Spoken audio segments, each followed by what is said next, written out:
Good morning, everyone, and Happy New Year. This is my first financial mindset of the year. So, Financial Mindset 2020. That's what I'm going to call this video. Before we begin, we got to give our kudos. So, kudos to you if you have been budgeting. Kudos to you if you have been saving. Kudos to you if you have been saving, fell off the savings, but you got back on. Same with the budgeting. And if you were not able to keep up with your budgeting and saving, don't worry, because we'll get there, and then I will give you your kudos.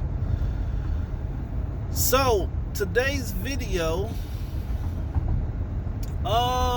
it's not really financially based. It's more innovative, and with innovation leads to, of course, wealth and finance. Not only that, if you work for someone or a company, it also involves advancement, improvement of the company and for your company, or just overall, you're just a creative, innovative person. And I want to encourage innovation for this year. Years ago, I have stopped doing resolutions. I find them to be stupid, and it just becomes another corporate thing, like everybody wants to lose weight, gain muscle, whatever. Then all these gyms become very easy to get membership. No down payment.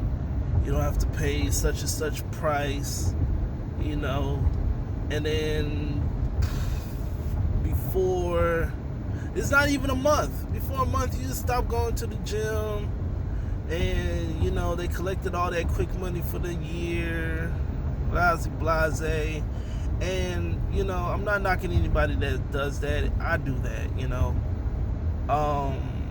that's where our mindset comes to play. We lack the discipline to continue that, Just the other day, I was on the phone with a very good friend, and I expressed that if I were to go to the gym, it would be a lifestyle that I have to incorporate into me. And I used a very good example that was admired, was I'm not going to go a day without brushing my teeth. I'm not going to go a day without showering. So, not that I work out every day, but it's like, I'm going to feel off if I didn't go to the gym at least 3 times a week. Or I get off work, I'm stressed out. You know what? I'm going to go to the gym and work out. Like, I need it to be incorporated into my life to where, one way or another, I desire to go to the gym versus, I don't really feel like it. I'm gonna go tomorrow, and then tomorrow becomes a month becomes a year, and then you know what? You never done anything towards your fitness goal. That's just one example of many resolutions. But I'm not here to talk about resolutions. I'm here to talk about innovation. And let's start with a story. So, let's say please do your research on this. Don't just take my word. Go read it for yourself. Because there are some things that I will probably be inaccurate about. But I want you to get the gist of the story.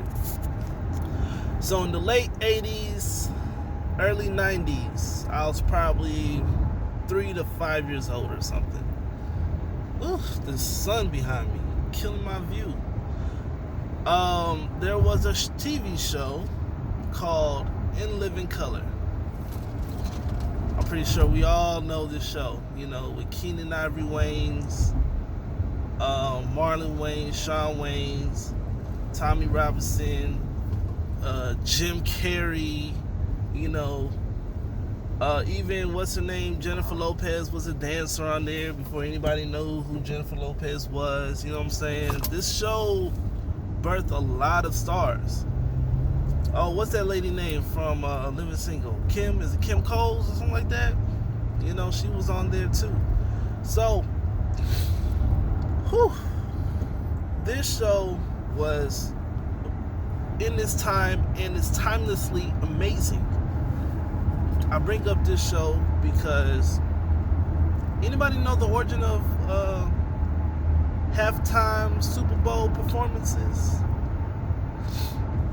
Like the true origin of why they have shows, performance, concerts in between the football games.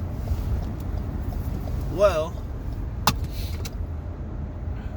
Keenen Ivory Wayans was having trouble with the network. I don't know if they didn't want to give him a raise, or they were saying, you're not getting enough ratings or something, and what he was doing, they wouldn't allow him to do. So he needed to prove to the network that, hey, what I got is a great show, and y'all got to let me control this vehicle. So his goal was, what are we gonna do to improve the ratings of this show? And then the Super Bowl was coming. Man, maybe my screen's low. Then the Super Bowl was coming, and he said, you know what? During the halftime, it's just regular commercials. Let's put on a halftime show in living color. And when they go to halftime, we'll put a timer on our corner of the screen. That way, they won't miss the show. They'll know when to go back. And we'll get the ratings of the Super Bowl. Which they did. Second that halftime hit, they kept advertising, hey, be sure in the halftime mark to tune in to this channel in living color. We'll put on a special episode during the halftime of the Super Bowl. And they pulled all the ratings, all the viewers to that channel. And it hurt the Super Bowl, or whatever channel it was on, CBS or whatever. It hurt that station so bad that, like, they said, we cannot have all these ratings 1 second and then slim to none the next second. Because even though they put a timer to say, hey, all right, the Super Bowl's back on, thank you for watching our show, you can go back to the other channel, nobody went back. Or if they did, they were already at the fourth quarter. People missed a lot of the second half game, and it hurt them a lot. So this is why they have Super Bowl concerts.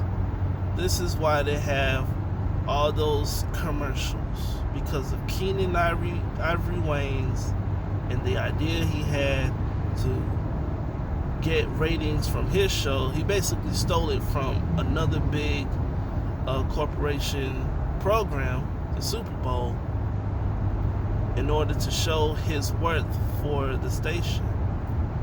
Now, of course, they told him, all right, look, you can't do that no more. They gave us hell about it because they were a bigger company. So you know how the game is, the industry behind the doors. They were juggernauting and bullying that station for what they did, and allowing Keenen Ivory Wayans to do that he, sadly, it put more limitations on him.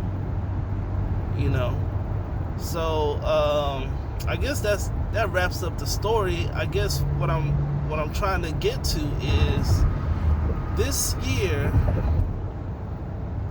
I'm going to be innovative to change the game. I'm going to say that again. This year, I'm going to be innovative to change the game. I'm not going to look for the check. I'm going to look to change the frequency, to change the way we do things. Because let's say every 6 months, every year, everything has been changing. No matter what you do, you need to pay for a subscription. Have you noticed that? Growing up, the only time I saw a subscription was probably for a magazine and I don't know, a magazine.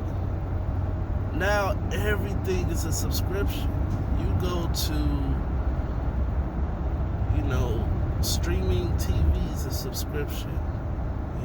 People that buy, girls that buy makeup, lashes, subscription. You want to buy clothes, they got a subscription for that. Like everything, it's weird. It's weird how things have changed into a subscription-based world, and who knows where we're gonna go from there. So that's my intake on going into 2020. If you want to share the similar vision and goal, I hope this quick on-the-fly video that I threw together helps with that.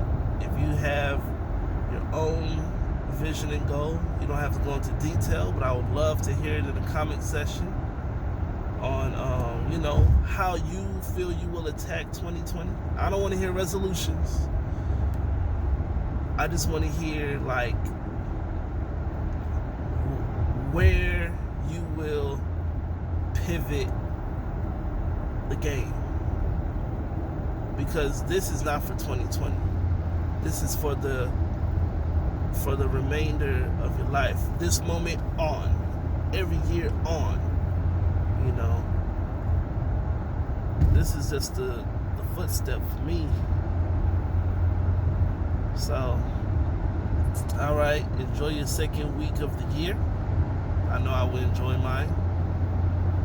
And I'll holler at y'all. Appreciate y'all once again. Please like, share, subscribe. Tell a friend. Leave a comment. Even if you dislike. I need activity, y'all. Alright, MC Capital K, Financial Mindset 2020. I'll see y'all.